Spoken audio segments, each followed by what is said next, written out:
എല്ലാവർക്കും സ്വാഗതം മാപ്ര യൂട്യൂബ് മലയാളം ചാനലിലേക്ക്.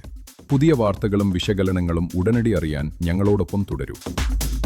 ഒരു കാലത്ത് സിപിഎമ്മിന്റെ ഉറച്ച കോട്ടയായിരുന്ന ഒറ്റപ്പാലത്ത് പാർട്ടിയുടെ പ്രമുഖ നേതാവായിരുന്ന പി.കെ. ശശി ഇപ്പോൾ കോൺഗ്രസിന്റെ പിന്തുണയോടെ സ്ഥാനാർത്ഥിയായി മത്സരരംഗത്തേക്കിറങ്ങുകയാണ്.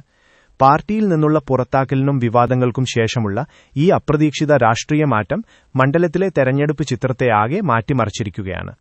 വലിയ സസ്പെൻസുകളോ ട്വിസ്റ്റുകളോ പ്രതീക്ഷിക്കേണ്ടാത്ത ഒരു നിയമസഭാ മണ്ഡലം എന്നതായിരുന്നു ഒറ്റപ്പാലത്തെക്കുറിച്ച് കുറച്ചുകാലം മുമ്പുവരെയുള്ള ധാരണ. കഴിഞ്ഞ 3 നിയമസഭാ മണ്ഡല തെരഞ്ഞെടുപ്പുകളിലും ഇടതിനൊപ്പം നിന്ന LDF തങ്ങളുടെ ഉറച്ച കോട്ടയായി കണക്കാക്കുന്ന മണ്ഡലമാണ് ഒറ്റപ്പാലം. എന്നാൽ ഇത്തവണ അങ്ങനെയല്ല കാര്യങ്ങൾ.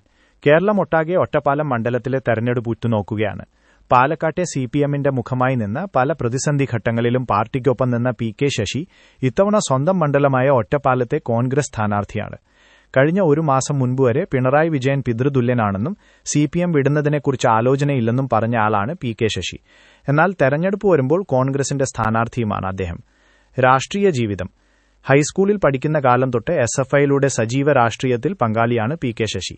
SFI പാലക്കാട് ജില്ലാ കമ്മിറ്റി അംഗം, CPIM പാലക്കാട് ജില്ലാ കമ്മിറ്റി സെക്രട്ടേറിയറ്റ് അംഗം, CITU പാലക്കാട് ജില്ലാ കമ്മിറ്റി പ്രസിഡന്റ് തുടങ്ങിയ നിലകളിലെല്ലാം പ്രവർത്തിച്ചിട്ടുണ്ട്. സിപിഎമ്മിൽ വിഭാഗീയത കത്തിനിന്ന കാലത്ത് പിണറായിക്കൊപ്പമെന്ന് ഉറച്ച നിലപാടെടുത്തയാളാണ് ശശി. നേതാക്കളുമായെല്ലാം വലിയ ബന്ധവും പുലർത്തിയിരുന്നു. 2016 നടന്ന നിയമസഭാ തെരഞ്ഞെടുപ്പിൽ ഷൊർണൂർ മണ്ഡലത്തിൽ നിന്ന് അദ്ദേഹം തെരഞ്ഞെടുക്കപ്പെട്ടു.